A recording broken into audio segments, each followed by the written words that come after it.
Hi and welcome to another video.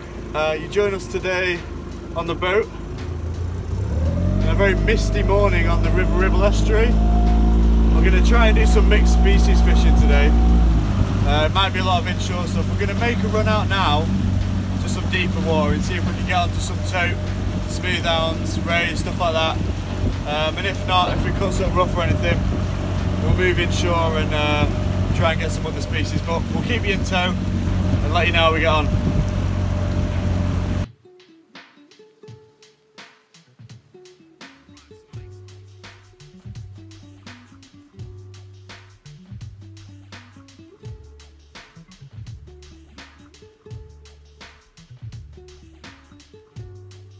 Okay everyone, so we've anchored at an inshore mark. It was looking a little bit rough, to be honest, to go out where we wanted to go. It was a bit misty, so we've just popped for an inshore anchor for an hour or two to see how it settles down. We might still make a run out there later. Here we can fish for all sorts: bass, smoothhound, rays, or any sorts of flatfish, mullet if we're lucky, but I doubt it. We've got a shrimp net with us today, so we can tow that later on, maybe get some live bait or some shrimps to float fish for bass. I've got gear to do that. Just throw everything at them really, so we'll keep you posted and let you know if we get any fish.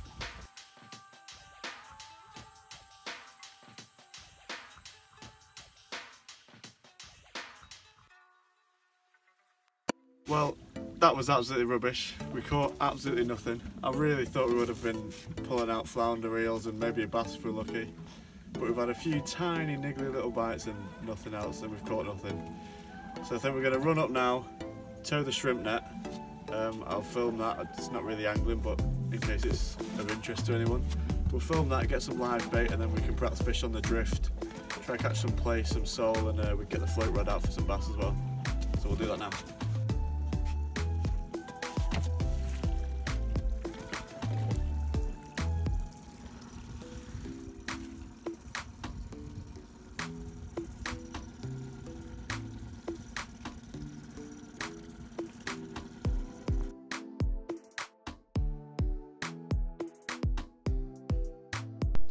In case it's of interest to anyone, when I'm towing a brown shrimp trawl, I like to be in between 2 and 5 foot.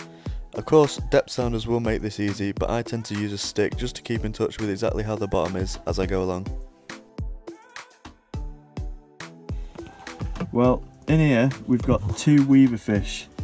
Now, 2 species of weaver fish in Britain: the greater weaver fish, which is much bigger than this, and its sting isn't quite as bad, and this, the lesser weaver fish, this is about as big as they get. It's probably not great footage, but the sting of these is very toxic. I'm not sure what toxins it has, but it certainly puts you in a lot of pain, and in some cases can cause anaphylactic shock. One of our commercial fishermen had that. And there is a case, I think it's in Pembrokeshire or down south, but as I say, don't quote me on that, of them actually killing someone. They were the cause of death. So if you do get nailed by them, I've heard, again, don't quote me on it, that putting the affected area in as hot a water as you can bear does the trick. But you know, I'm not a medic. I'll try and get some pictures of them for you. But a lot of fishermen kill these because they are so toxic, and that's just wrong. There's no need to kill them, just handle them. We've got some trusty salad tongs, and then it's safe as houses. Just pop them out the net, and then we can release them. But nice to see, but you do have to be careful, so worth giving the word of warning. So I read up a bit on the venom of these guys, and it's quite understudied. Apart from a few isolated toxins, it's relatively uncharacterised, the venom. The symptoms just basically is pain and inflammation, but it did say it's mild in most cases. The venom is actually released through that little black spiky dorsal fin you can see on the top of the fish in this picture. Well, we've done alright. We've just towed the shrimp net to try and get some live bait. No live baits unfortunately, but we have got some brown shrimp. I don't know if you'll be able to see them very well. They'll do as a bait under a float for a bass. And we also got these beautiful Dover sole, not quite big enough to eat, although that is actually above the legal landing size, but we don't take them that small. But nice to see. Hopefully we'll get a big one on the rods.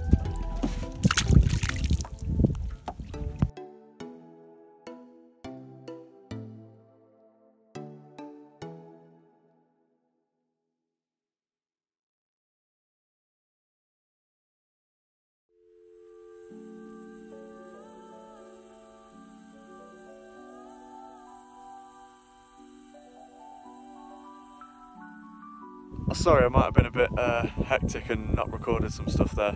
Basically, we've now come inshore and we're drifting a sandbank. I've got a float fish brown shrimp out on one rod, and we've got 2 rods out bouncing lugworm for flatfish. So hopefully pick up a flatfish, and if we're lucky a bass. We've not got anything yet other than weaver fish. So one thing I should say, don't ever live bait a weaver fish. I would never recommend anyone to do that. I don't think you catch much on them anyway. So don't do that, just be careful with them popping back. If I get anything, we'll keep you posted, try and film what's going on. Yeah. Well, we've just re-anchored on a sandbank after towing the shrimp net again to try and get some live bait. We've not done very well on the live bait for the bass, but we have got these absolutely beautiful Dover sole. Look at those are fantastic fish. Now I'm not claiming to have caught these on a rod, because I haven't. I would love to have, but I haven't. These came in the shrimp trawl. But I have no problem with taking fish for the table, so I think we are just going to take these two just because they're fantastic eating fish. They're one of my favourites. And those are nice size. They're definitely over £1. I don't think they'll go £2. It's hard to know what flatfish weigh, but certainly nice to get those anyway. I'm keeping them in bucket for now. We'll priest them, get filleted. We've finally got a fish on rod and line,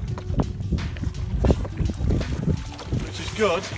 Oh no! But this is not quite what we had in mind. But he looks lightly hooked.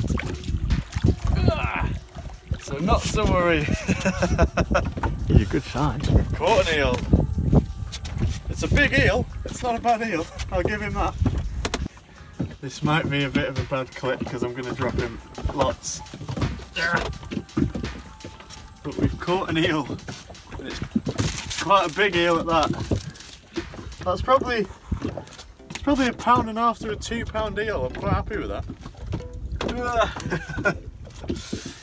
But we've caught something, so at least we broke the blank. Well, that is probably actually my personal best eel. He's probably getting on for £2 that. And it's nice to see because they are in decline in this country, so we'll make sure we get them back nice and healthy. There we go. None the worse for wear.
Okay, so we've come in back into the channel, the main river estuary, in a desperate attempt to try and get something for you on rod and line. We've had 2 beautiful sole in the shrimp net, but just an eel so far on the rod and line. I'm sure we've missed flounder bites and darb and place and things, but there really doesn't seem like there's a lot about. Obviously we know there's sole about, but we're fishing after 2 days of hard stormy rain, so there's a lot of fresh water coming down the river.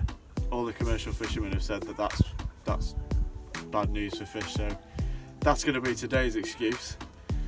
But we're going to try here, maybe run down a little bit further down river, see if we can maybe get something else, and try and winkle one last fish out for you. But I'll do another piece to camera before we go in and see how we've done, or if not, you'll next see me with a fish. So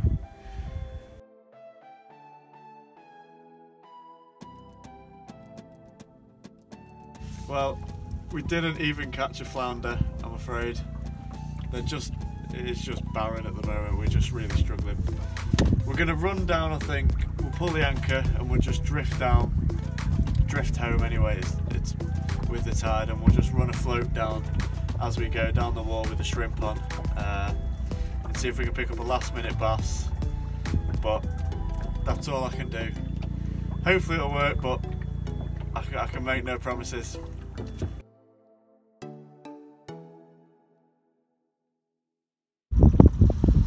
Well, we didn't get a bass, guys. We've drifted about 300 metres at one of the best sandbanks in the river, and we didn't get one. I just don't think the fish are here, to be honest with you. That's fishing. We tried our hardest. We're running now.